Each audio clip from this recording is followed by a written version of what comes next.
할렐루야. 참 예배가 아름다워요. 성도의 아름다운 교제가 있고 성령의 교통하심이 있고 하나님은 영광 받으시고 우리에게는 기쁨이 충만하고 하나님께서 밀라노 한인교회를 진짜 사랑하시고 영원히 축복하실 줄 믿습니다. 저희 교회 찬양대도 꽤 잘하거든요. 근데 여기 오니까 진짜 너무너무 찬양을 잘하셔요. 보통 한 파트에 전공자 한 명씩만 들어가도 소리가 확 살아나는데 거의 전공하신 분들이 이렇게 하나님을 찬양하는, 이거는 보통 교회에서 찾아볼 수 없는 축복입니다. 할렐루야. 하나님이 여러분들을 축복하시고 여러분들을 통하여 영광을 받으실 줄 믿습니다. 여러분들이 바로 밀라노 한인교회의 축복이 될 줄 믿습니다. 자, 저는 오늘 여러분들과 함께 합력하여 선을 이루시는 하나님, 이 말씀을 나누기를 원합니다. 그런데 금, 토 이틀 동안 저는 우리가 산자의 땅에서, 이 산자의 땅은 별일들이 다 일어나는 곳이 산자의 땅이에요. 내 생각대로 안 되는 것이 우리가 살아있는 사람들이 발을 딛고 살아가는 이 땅의 모습입니다. 거기에는 우리가 많은 두려움이 있고 거기에는 많은 무서움이 있고 거기에는 많은 상처들을 가지고 살아가고 있어요. 어떻게 하나님께서 이런 우리를 만나주시고 이런 우리를 치료해 주시고 회복시켜 주시는지 저는 첫날 그 말씀을 나누었습니다. 그리고 어제는 우리가 하나님께서 불러주신 이 교회, 예수 그리스도를 믿는 사람들이 함께 모여서 믿음의 공동체를 이루는 영적인 가족으로서의 교회, 어떻게 우리가 세워나가야 할 것인가. 교회는 매우 중요합니다. 왜냐하면 하나님께서는 교회를 통하여서 우리를 축복하시기 때문이십니다. 하나님은 교회를 통하여서 여러분들 가정을 축복하세요.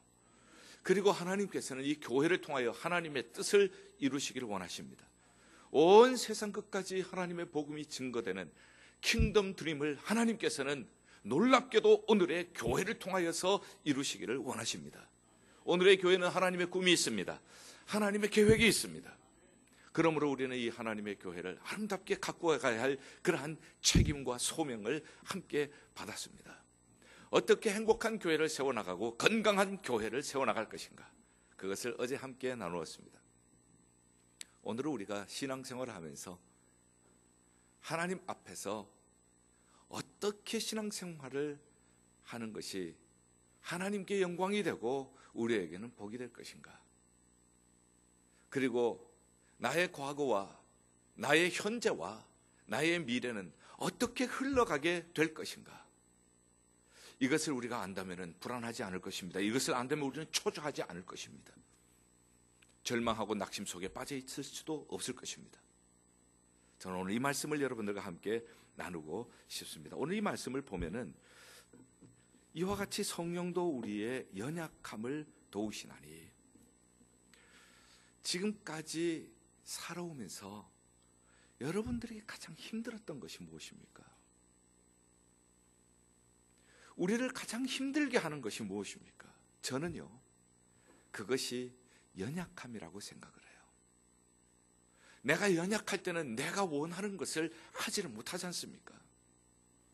저는 연약해서 제가 원하는 대학에 들어가지 못한 경험을 가지고 있습니다. 그때의 그 연약함이 가져다주는 고통이 얼마나 컸는지 경험을 하게 되었고요. 또 로마서 7장에 보면은 사도 바울이 이런 고백을 하고 있어요. 사도 바울과 같은 대사도도 연약했기 때문에 마음속으로는 하나님을 사랑하고 하나님의 법을 따라 살고 싶지만은 마음속에 또 다른 법이 있어요. 그래서 하나님을 사랑하고 하나님의 법을 따라 살고자 하는 마음을 자꾸 넘어지게 만드는 거예요. 이 두 가지 법이 싸우고 있기 때문에 얼마나 힘든지, 정말 깨끗하게 하나님께 바쳐지고 정말 순결한 마음으로 하나님 앞에 헌신되기를 원하지만 내 마음속에는 또 다른 육신의 법이라는 것이 있어서 하나님이 기뻐하시지 않는 길로 가게 만들고 하나님께서 기뻐하지 않는 생각을 품게 만들고 너무너무 힘들게 하는 거예요. 그것이 연약함. 우리는 누구나 연약함을 가지고 살고 있습니다. 그 연약함 때문에 고통하고 있습니다. 그런데 오늘 이 말씀은 우리에게 얼마나 위로가 되시는지, 이와 같이 성령도 우리 연약함을 도우시나니 연약함대로 살지 않도록 하나님께서 우리에게 성령님을 보내주신 줄 믿습니다. 얼마나 감사한지 이 말씀을 깨달으면서 얼마나 힘이 되는지, 이제는 내 연약함으로 살지 않고 조금이라도 더 성령을 의지하고 살자. 연약함을 도우시나니, 돕는다 하는 말의 원래 뜻은요, 붙잡아준다 하는 그러한 뜻입니다. 다른 사람의 손을 잡아준다, 다른 사람이 넘어지지 않도록 붙잡아준다. 어린아이가 자전거를 이제 배우기 시작합니다. 자전거를 배우는데 비틀비틀합니다. 그 모습을 보면서 아빠가 넘어지지 않게 손을 잡아주었습니다. 아이는 안전하게 잘 가고 있습니다. 돕는다 하는 뜻의 의미는 바로 여기에 있습니다. 넘어지지 않게 붙잡아준다. 이 세상에 살면서 연약한 우리가 연약한 대로 살지 않도록 성령님께서 우리를 붙잡으시고 성령님께서 우리의 길을 인도하여 주시는 줄 믿습니다. 참 힘들 때가 많아요. 연약하기 때문에 힘들어요. 그러나 성령님은 우리의 연약함을 도우십니다. 이 시간 저는 여러분들과 함께 하나님의 말씀에 순종해서 한번 옆에 사람 손을 한번 잡아주세요. 옆에 사람 손을 잡으시고 성령님께서 우리를 이렇게 도우신다는 것을 믿음으로 고백하면서 옆에 사람 손을 잡으시면서요, 째려보지 마시고요, 웃으시면서 힘드시죠? 성령님이 도우십니다.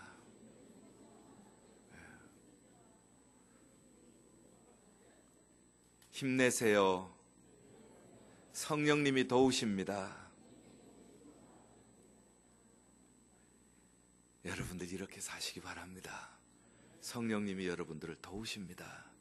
연약한 대로 살지 말고 도우시는 성령님을 의지하고 사십시다. 그러면 성령님을 어떻게 우리가 의지하며 살 수 있을까? 성령님을 의지하는 방법은요, 내 연약함대로 내가 드라이브하는 삶을 성령님께 맡기는 겁니다. 그러면 성령님께서 나를 다스려 주셔요. 성령님께서 나를 다스려 주시면은 내 연약함이 나를 통하여 나타나는 것이 아니라 성령님의 능력이 나를 통하여서 나타나게 될 것입니다. 한번 우리 교회에서 홈페이지에 재밌는 글이 떠올랐어요. 4.5와 5의 차이. 4.5와 5가 있었다. 0.5 차이지만은 4.5는 5에게 꼼짝을 못한다. 5는 폭군처럼 4.5를 함부로 부려먹고 야단치고 그렇게 군림을 했었습니다. 자, 어느 날 5는 4.5에게 야, 커피 타와. 그런데 이 4.5가 그날따라 완전히 달라진 거예요. 네가 타먹어. 그러니 2와 3이 보고 있다가 야, 너 왜 그래? 5가 화가 나면은 너 어떡하려고 그래? 그때 4.5는 당당하게 얘기합니다. 나 점 뺐다.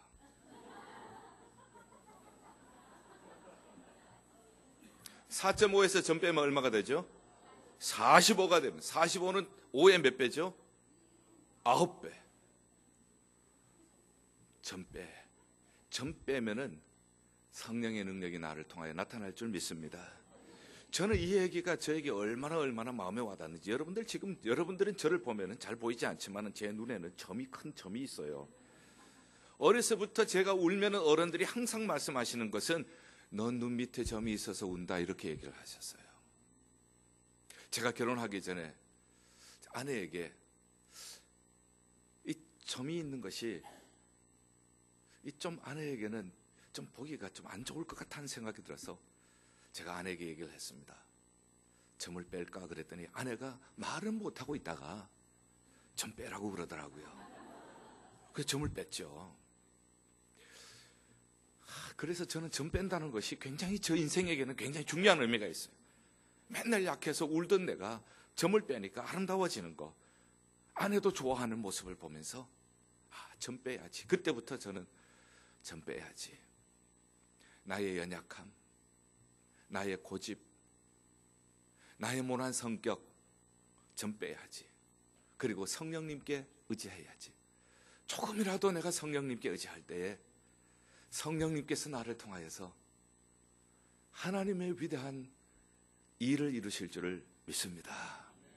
옆에 분들과 다시 손잡고 전 뺍시다. 우리 전 뺍시다. 전 뺍시다. 네. 전 빼면은 하나님의 성령이 함께 하시면은 내가 연약해서 하지 못하는 것 성령님께서 나를 통하여서 이루실 줄 믿습니다. 자, 두 번째 여러분들과 오늘 함께 나누고 싶은 말씀은, 자, 그러면 연약함의 뿌리가 무엇인가? 왜 우리가 연약한가? 사람들은 얘기합니다. 내가 지식이 모자라서 연약하다. 어떤 사람은 내가 물질이 없어서 연약하다. 어떤 사람은 내가 건강이 없어서 연약하다.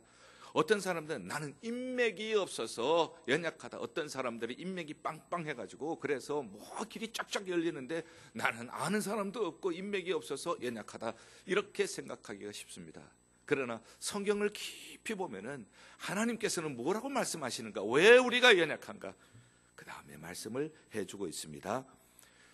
연약함을 도우시나니 우리는 마땅히 기도할 바를 알지 못하나.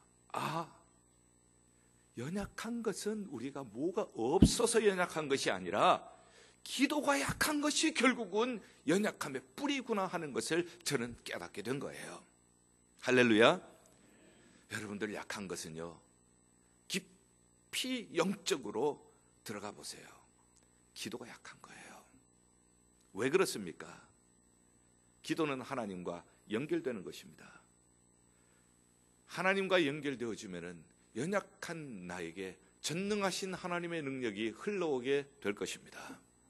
수원재에는 물이 가득히 있습니다. 수도관을 타고 흘러 들어올 때에 나는 수원재의 물을 마음껏 사용할 수가 있는 것처럼, 기도를 통하여서 내가 하나님과 연결되어질 때에 나의 연약함으로 사는 것이 아니라 하나님의 무한하신 능력이 나를 통하여서 흘러 들어오게 될 줄 믿습니다. 결국은 약한 것은요, 기도가 약해서 그래요. 어떨 때는 우리가 너무 힘들고 너무 지치고 너무너무 마음이 아플 때는요, 기도가 안 될 수가 있어요. 기도조차 나오지 않을 때가 있어요. 그러나 그때라도 여러분, 기도에 약해져서는 안 돼요. 너무너무 기도가 안 되고 너무너무 마음이 상하고 그럴 때는요, 기도가 막힐 때라도 여러분들 이렇게라도 기도하세요. 주여, 아버지. 더 이상 기도가 나가지 않아도 주여, 아버지. 아버지의 이름만이라도 부르세요. 왜냐고요? 27절, 마음을 살피시는 이가, 하나님은 우리의 마음을 살펴주시는 분이시기 때문이십니다. 내가 주여, 아버지 힘들어요. 아버지 불쌍히 여겨주세요. 이렇게만 해도 내 마음을 살펴주세요. 내 마음을 감찰하셔요. 내 마음을 아셔요. 그래서 나의 연약함을 도와주실 줄을 믿습니다.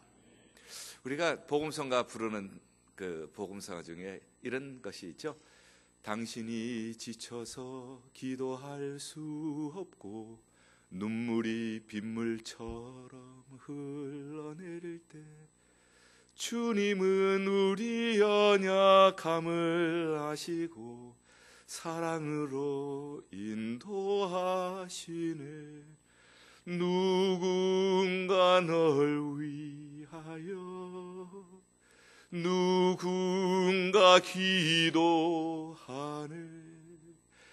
내가 홀로 외로워서 마음이 무너질 때 누군가 널 위해 기도하네.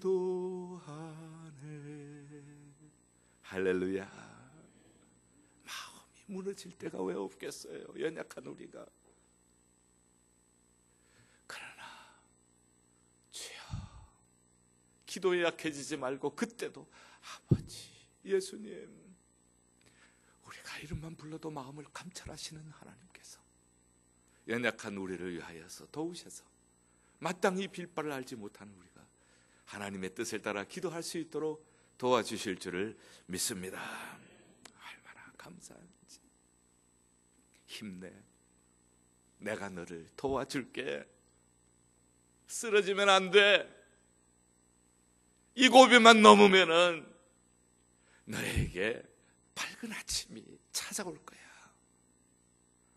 하나님의 따뜻한 음성, 하나님의 이름을 부르는 자에게 하나님께서 들려주실 줄 믿습니다.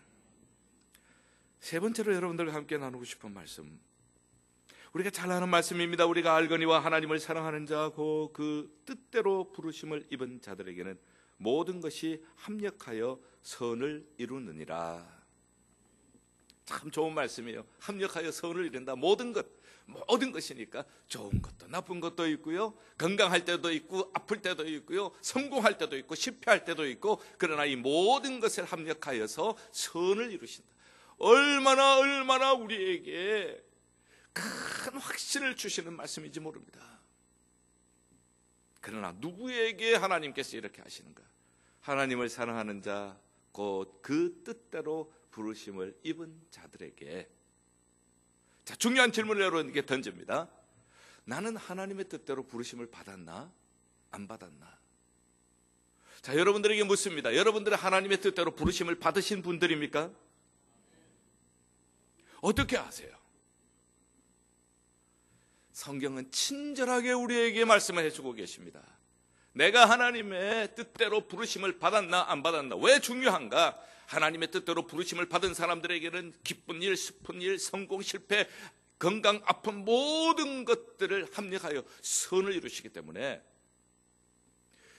그렇다면 내가 하나님의 뜻대로 부르심을 받았나 안 받았나를 알아야 될 텐데, 내가 하나님의 뜻대로 부르심을 받았나 안 받았나 무엇을 보고 알 수 있는가? 성경은 친절하게 설명을 합니다.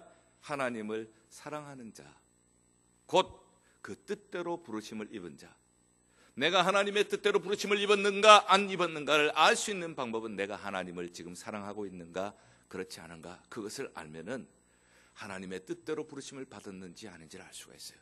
다시 한번 여러분들에게 질문합니다. 여러분들 하나님을 사랑하십니까?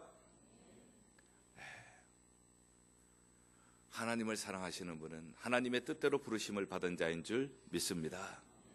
그런데 혹시나 제가 여러분들에게 들은 질문, 여러분들은 하나님의 뜻대로 부르심을 받았습니까? 여러분들 하나님을 사랑하십니까? 이 고백에 대해서 자신 있게 아멘 할 수 없는 분이 한 분이라도 여기 계신다면 제가 질문을 바꿔서 한번 드릴게요. 하나님을 사랑하십니까? 하는 질문 대신에, 사랑 대신에 제가 다른 단어를 사용해 볼게요. 여러분들은 하나님을 믿으십니까? 하나님을 믿는 것과 하나님을 사랑하는 것은 같은 거예요. 하나님을 믿는 사람은 하나님을 사랑할 수밖에 없는 거예요. 하나님을 믿는 사람은 하나님께서 독생자를 보내주셔서 그 예수 그리스도를 믿음으로 말미암아 나를, 하나님의 자녀를 삼아 주셨기 때문에 그 하나님을 사랑할 수밖에 없는 것입니다. 자, 그러면은 하나님을 사랑하는 자, 곧 그 뜻대로 부르심을 입은 자는 모든 것이 합력하여서 선을 이루신다. 선이란 것이 무엇인가? 무엇을 목적으로 하나님께서 나에게 기쁜 일, 슬픈 일, 온갖 일어나는 모든 일들을 합력하여서 선을 이루신가? 자, 그 다음 보죠. 그 다음에 하나님께서 미리 아신 자들을 또한 그의 아들의 형상을 본받게 하기 위하여 미리 정하셨으니 이는 그로 많은 형제 중에 맏아들이 되게 하려 하심이라. 또한 미리 정하신 그들을 부르시고 부르신 그들을 또한 의롭다 하시고 의롭다 하신 그들을 또한 영화롭게 하셨느니라. 여기에는 중요한 5가지 내용이 나오는데 이것을 5가지의 황금 사슬이다, 황금고리다 얘기를 합니다. 미리 아시고, 그 다음에 아신 자들을 또한 정하시고, 미리 정하시고 정한 자를 하나님께서는 부르시고 부르신 자들을 의롭다 하시고 의롭다 하신 자를 영화롭게 하셨느니라. 5가지. 여러분들, 우리가 하나님의 뜻대로 부름을 받았다. 그리고 하나님을 사랑하는 자, 다시 말해서 구원받은 사람들은 하나님께서 이렇게 우리를 구원하신다는 것을 가르쳐주는 굉장히 중요한 말씀이에요. 이것을 알면은, 이것을 바로 이해하신다면은 여러분들의 삶은 두려울 것이 없습니다.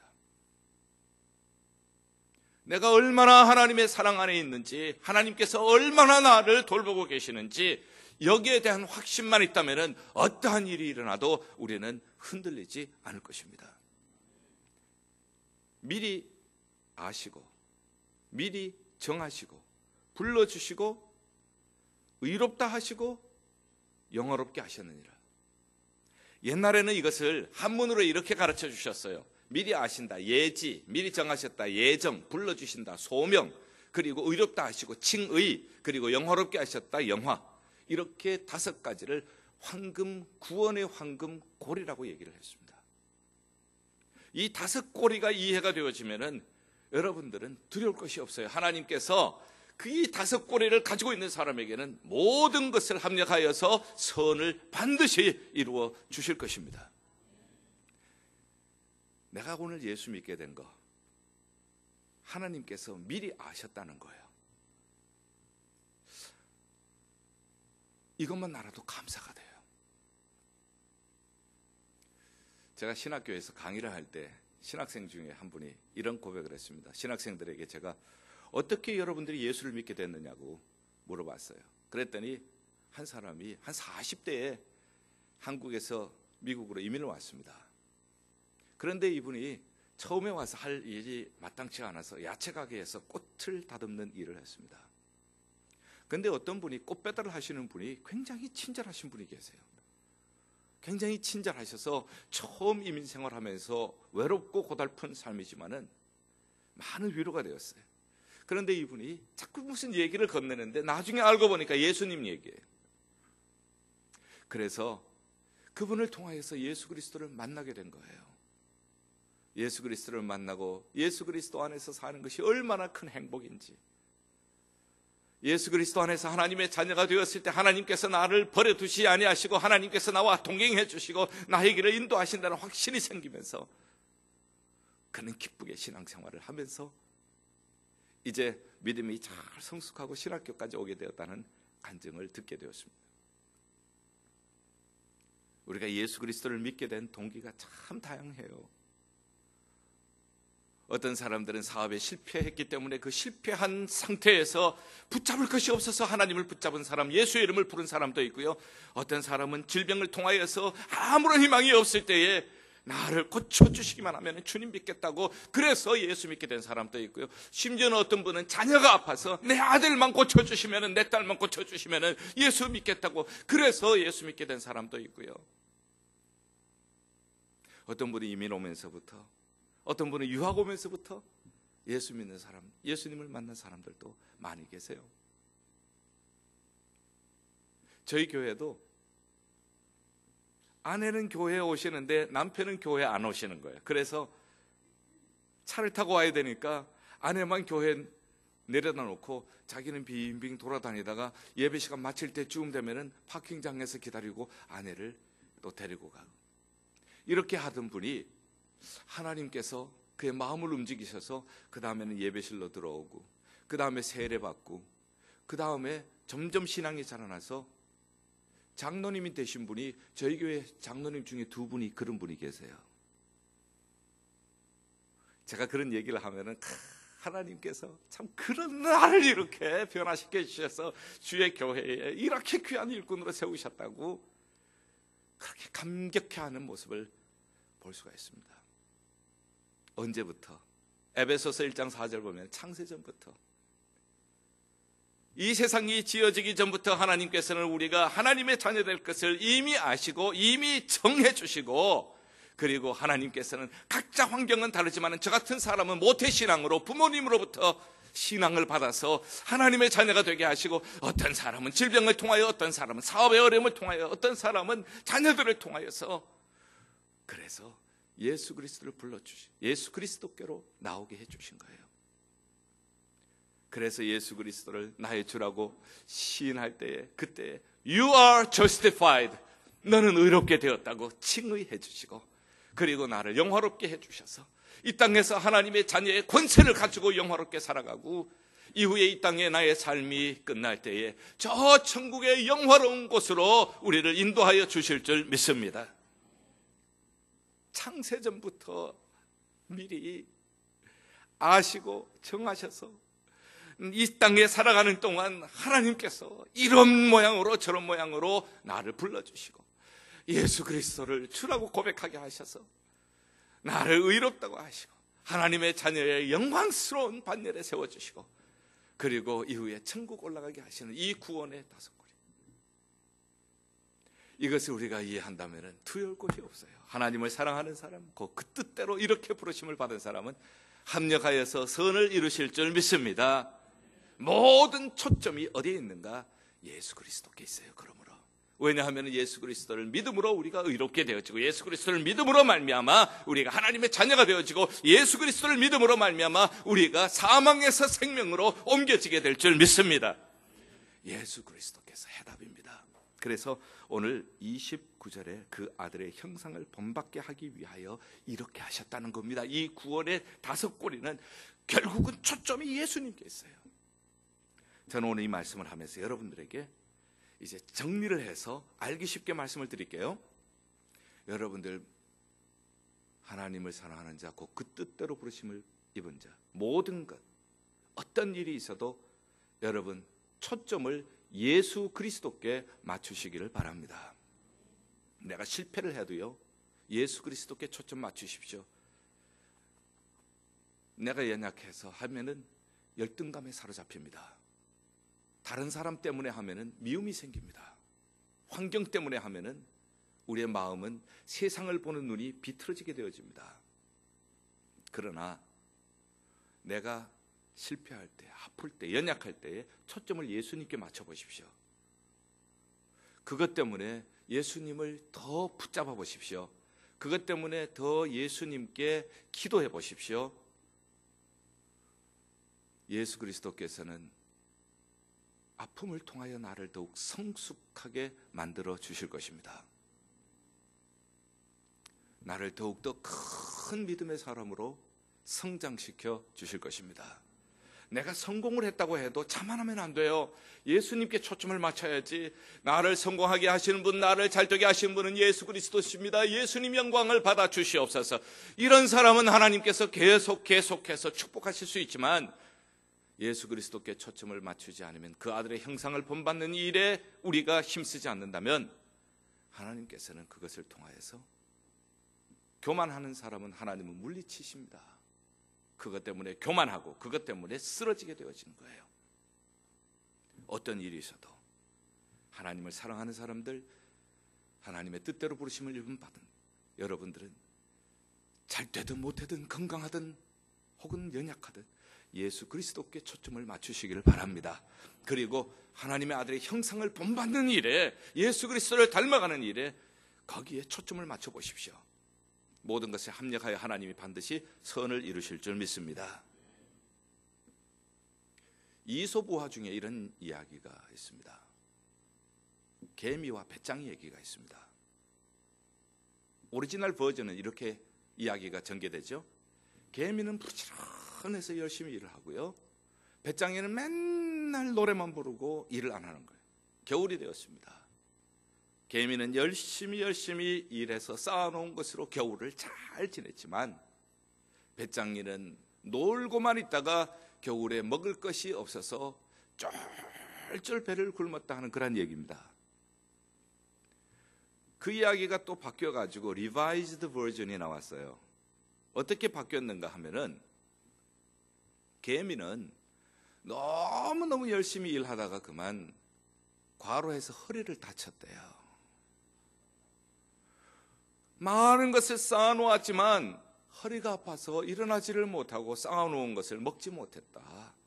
배짱이는 노래 연습을 많이 해서 CD를 만들었는데 CD가 대박을 친 거예요. 돈방석에 올라오게 된 거예요. 세 번째 이야기, Today's version. 이 세 번째 이야기는 개미가 허리가 아파서 누워있는 가운데서 누가 전도를 해서 예수를 믿게 되었대요.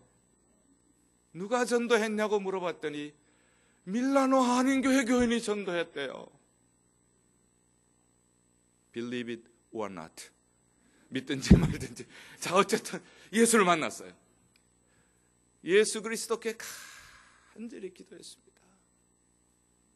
만병의 의원이 되신 주님, 나를 고쳐주세요. 주님께서 그를 고쳐주셨습니다. 건강하게 되었습니다. 그래서 그 특유의 부지런함과 그리고 주님이 고쳐주신 그 은혜를 가지고 이 개미는 더 훌륭하게 주님을 잘 섬기는 개미가 되었대요. 그런데 배짱이는 그러면 어떻게 됐어요? 배짱이는요, 대박을 쳐서 돈방석에 올렸는데 글쎄 그 돈을 가지고 도박을 한 거예요. 도박을.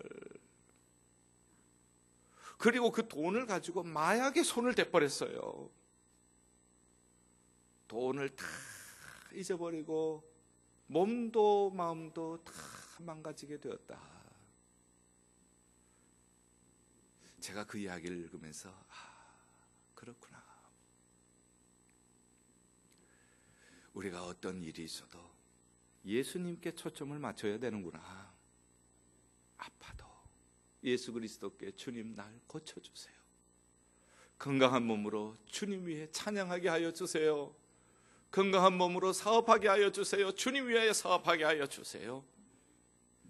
건강한 몸으로 주님의 교회 잘 섬기게 해주세요. 우리가 성공을 해도, 우리가 잘 되어도 그 잘된 것 가지고 교만하지 않고 예수님께 초점을 맞추면, 나를 잘되게 하신 분은 하나님이십니다. 내가 잘나서가 아니라 하나님이 나를 잘되게 하셨습니다. 하나님 영광을 받아 주시옵소서.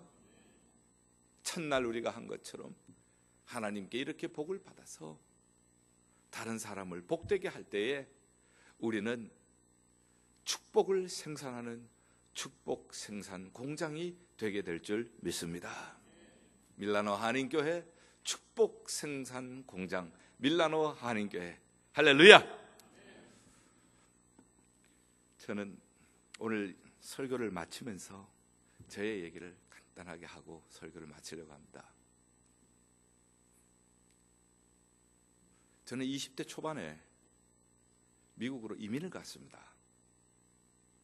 뉴욕에서 지금 34년째 살고 있습니다. 제가 처음 가서 잡았던 직장이 접시 닦는 일이었습니다. 그 주인이 저에게 이렇게 요구를 했습니다. 너의 손은 세 개다. 오른손, 왼손, 그리고 접시 닦는 기계. 이 세 가지가 동시에 움직여야지 하나라도 움직이지 않으면 너는 나의 돈을 잃어버리는 것이다. 처음 미국 이민 와서 무슨 일이든지 할 수 있다고 생각을 하고 열심히 접시를 닦았어요. 얼마나 힘이 든지. 아주 유명한 식당이었습니다. 웨이터와 웨이트리스들은 산더미 같은 접시를 계속 날라댑니다.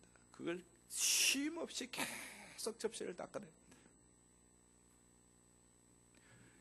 2주 동안 이렇게 닦고 나서는 몸살이 나서 쓰러져 버렸어요. 그 다음날 그 다음에 또 일어나서 또 닦고 있는데 육신이 힘든 것은 그런 대로 견디겠어요. 근데 어느 날 그 식당에 한국 사람이 손님으로 오셨어요. 그리고 제가 접시 닦는 것을 보면서 한국 사람이세요? 그래요. 네. 그런데 그분 하는 말씀이 왜 이런 일을 하세요? 이런 일은 스페니쉬들처럼 뼈가 굵고 이런 사람이 하는 것이지 한국 사람이 이런 일 못해요.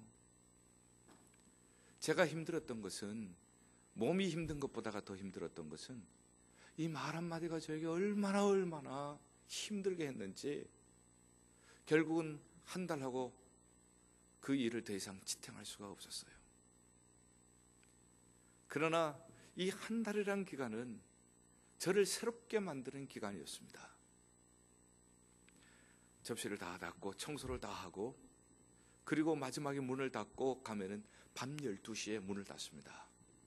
11시까지 손님이 오니까 밤 12시에 문을 다 닫고 청소를 하고 가면은 전철을 탑니다.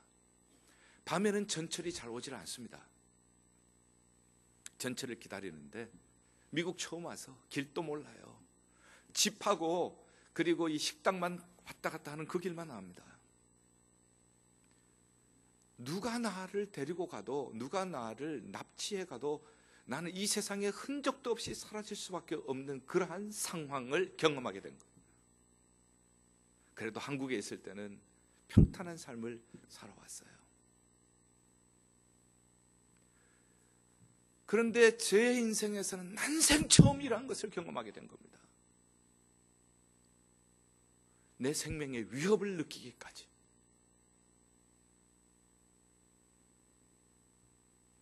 어쩌면 내 인생에 완전히 바닥처럼 생각되어지는 거예요.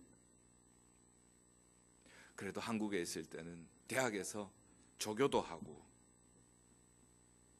그리고 또 장학생으로 공부를 하고 졸업 후에 1년 동안 또 교편 생활도 하면서 아주 인정받는 교사로도 있었고, 그런데 여기 와서 내 삶은 한국에 있었던 때와 삶 비교를 해보면 너무너무 다른 거예요. 내가 도대체 누구인가? 한국에서 내가 평탄한 길을 갈 때에 그때에 내가 진짜 나인가? 아니면 지금 이곳에서 뼈가 빠지도록 뼈가 부서지도록 접시를 닦으면서 밤 12시 새벽 1시에 전철을 기다리고 있는 초라한 내 모습이 진짜 내 모습인가?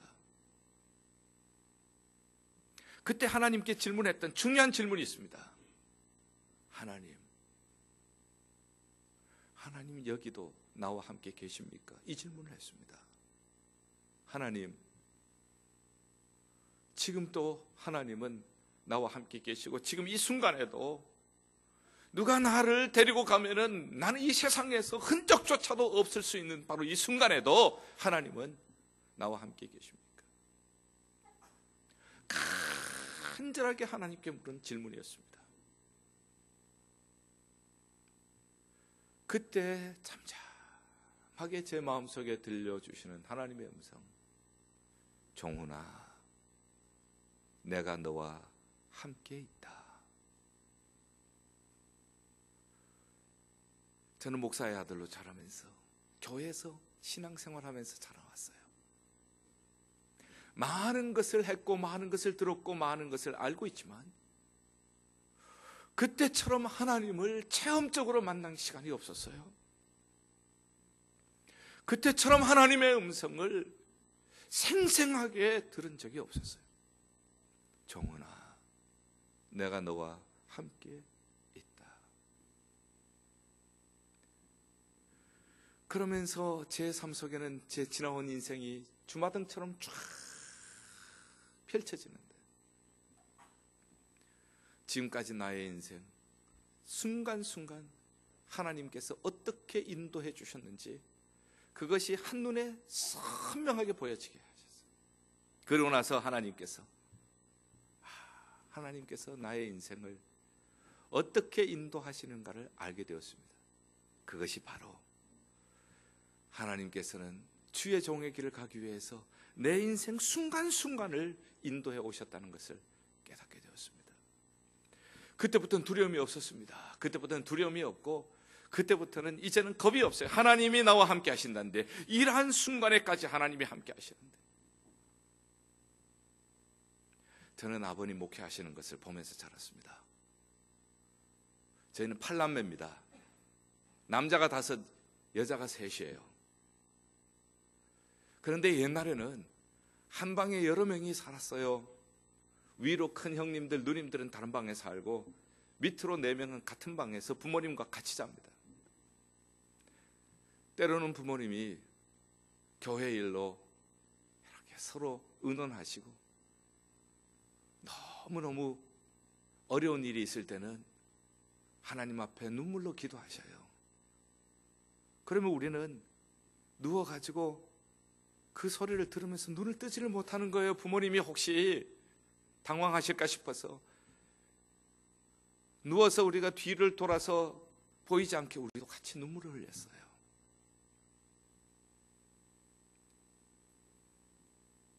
그 길을 제가 왜 갑니까? 부모님이 그렇게 힘들게 가셨던 길을 제가 왜 가요? 저는 그 길 갈 생각을 하지 않았습니다. 다 보았는데, 다 경험했는데 왜 그 길 갑니까? 그런데 하나님께서 나의 인생에서 완전히 나는 아무것도 아니라는 것, 하나님 앞에서 내가 과거에 가졌던 거 다 벗어놓고 하나님 앞에 벌거벗은 몸으로 섰을 때 하나님께서 나는 아무것도 아닌 것이라고 생각을 했을 때 그때 하나님께서 내가 너와 함께한다. 그 말씀이 얼마나 위로가 되고 힘이 되었는지. 이 하나님 앞에 내가 다 드려도 아까울 것이 없어요. 그때부터 참 신기했습니다. 성경도 많이 알지만 성경 읽으면요 마음이 막 기쁘고요, 성경 말씀이 깨달아지기 시작하고요, 기도하지 않고는 도대체 살 수 없는 그러한 마음의 기쁨과 감격이 생기기 시작한 겁니다. 하나님과 동행하는 것이 이렇게 아름답고 행복한 일이구나 하는 것을 알게 되었죠. 그리고 신학을 졸업하고 결혼하고 목회를 하면서도 두려울 게 없어요. 왜? 예수님께 초점을 맞추고, 예일교회 예수님 제일이잖아요. 예수님께 초점만 맞추고요, 예수님 닮아가 어려운 일이 있어도 더 주님께 기도하고 매달리고, 기쁜 일 있으면 주님께 더 영광 돌리고, 하나님께서 이 모든 것들을 어떤 일이 일어나도 기쁜 일, 슬픈 일, 성공과 실패, 어떤 일이 있어도 하나님께서 합력하여서 선을 이루실 줄 믿습니다. 이 믿음이 생기니까 참 얼마나 마음이 든든해지는지. 이제 지나놓고 보니까 자, 그때 그 경험이 얼마나 지금 합력하여 선을 이루는지. 자, 그래봐도 이 접시 닦는 일에는 그래도 보통 사람들보다는 그래도 조금 낫지 않겠어요? 제 아내가 아침에 여러 가지 음식을 장만하고 아이가 학교를 데려다 달라고 하면은 학교를 데려다 주러 옵니다. 그래서 제가 보면은 접시나 이런 게 아침 먹고 쌓이잖아요. 그러면 제가 얼른 씻어요. 왜냐하면은 옛날에 산더미처럼 쌓이는 접시에 비하면 이건 아무것도 아니에요. 그래서 설거지를 해놓습니다. 그러면은 아내가 돌아와 가지고요, 당신 최고라는 거예요. 당신 최고라는 거예요. 그렇게 고마워해요. 그래서 제가 하나님 감사합니다. 접시를 닦게 해주신 거 감사합니다. 제가 그렇게 하고 뭐 교회에서도 그렇게 하니까, 그러니 우리 교회 다 모두가 부엌에 들어가는 걸 아주 좋아해요. 두 번째는요, 제가 또 감사했던 것은 제가 이런 생활을 지나왔기 때문에 이민 생활에 고생하는 성도들을 이해하게 되었어요. 성도님들이 이렇게 힘들게 살고 계시는구나. 성도님들 이해를 하면서 성도님들을 위한 기도가 더 간절해질 수가 있었고요. 그리고는 마지막으로 제가 또 배운 것은 이렇게 어려움을 통과한 후에 그때 어떠한 어려움이 있어도 이 어려움은 지나간다는 것을 알았습니다. 단지 주 예수 그리스도께 초점을 맞추고 그리스도의 형상을 본받는 일을 할 때에 합력하여서 하나님께서 덕되도록 선하도록 하나님께서 인도하여 주실 줄을 믿습니다. 어려운 일이 있을 때 당황할 것 없습니다. 힘든 일이 있을 때 낙심할 것 없습니다. 예수님이 소망입니다. 예수 그리스도께 초점을 맞추시면 합력하여서 이 어려움이 오히려 축복이 되게 하실 줄 믿습니다. 고난이라고 하는 것, 이것이 나의 성장을 위한 가장 기름진 토양이라고 하는 것을 배웠습니다. 그래서 어려운 것을 두려워하지 않는 그러한 믿음이 생겼습니다. 저는 오늘 여러분들과 함께 세 가지 주제를 가지고 말씀을 나누었습니다. 연약한 대로 살지 말자는 것. 힘든 거는 연약함 때문에 힘들지만 연약함을 도우시는 성령님이 계시잖아요. 성령님이 여러분들의 연약함을 도우실 줄 믿습니다. 그럼 내가 해야 할 일은 뭐만 하면 돼요? 점만 빼면 돼요. 네, 점만 빼면은 성령님께서 역사하실 줄 믿습니다. 연약함의 뿌리, 우리가 연약한 것은 결국은요, 병이 드는 것은 면역이 약해서 그런 것 아닙니까? 면역이 약하면은 감기도 들고 면역이 약하면은 온갖 병이 드는 것처럼 모든 약함의 뿌리, 모든 약함의 근원은 기도가 약해서 그래요. 아무리 기가 막힌 시간일지라도 아버지, 주님 이름이라도 불러요. 절대 기도에 약해지지 마시고요. 그러면 우리의 마음을 감찰하시는 하나님이 하나님의 뜻을 따라 기도할 수 있도록 도우실 줄 믿습니다. 어떤 어려움이 있어도 어떤 낙심할 일이 있어도요, 낙심하지 마시고 하나님의 아들의 형상을 본받는 일 예수 그리스도께 초점 맞추세요. 그러면 이 모든 것 합력하여서 선을 이루어 주실 줄을 믿습니다. 반드시 여러분들에게 하나님이 위대한 꿈을 이루실 줄 믿습니다. 이 꿈을 위하여서 하나님께서 꼭 필요한 요소로 하나님께서 선을 이루어 주실 줄 믿습니다. 밀라노 한인교회 사랑하는 성도들이시여, 저는 이번에 와서 세 번 여러분들과 함께 말씀을 나누면서 하나님께서 이 교회를 얼마나 사랑하시는지 저는 보게 되었습니다. 하나님께서 여러분들을 사랑하고 계십니다. 하나님께서는 여러분들을 통하여, 이 교회를 통하여 영광을 받으실 줄 믿습니다. 어떠한 일이 있어도 예수 그리스도께 초점을 맞추고 연약함대로 살지 마시고 성령을 의지하시고 기도에 약해지지 마시고 이렇게만 사시면은 합력하여 선을 이루신 하나님, 여러분들을 통하여 영광을 받으실 줄 믿습니다. 기도하겠습니다. 하나님 아버지, 합력하여 선을 이루시는 하나님을 찬양합니다. 연약함으로 살지 않게 하시고 성령님을 의지하게 하여 주시옵소서. 우리가 기도에 약해지지 않게 하여 주시옵소서. 감찰하시는 하나님, 하나님의 이름이라도 부르게 하여 주시옵소서. 합력하여 선을 이루시는 하나님, 주 예수 그리스도께 초점을 맞추게 하여 주시옵소서. 그 하나님을 통하여서 합력하여 선을 이루신 하나님께 영광을 돌리며 그 하나님의 이름을 온 세계 천하 만민에게 증가하는 축복 생산 공장 밀라노 한인 교회 되게 하여 주시옵소서. 예수 그리스도의 이름으로 기도하옵나이다. 아멘.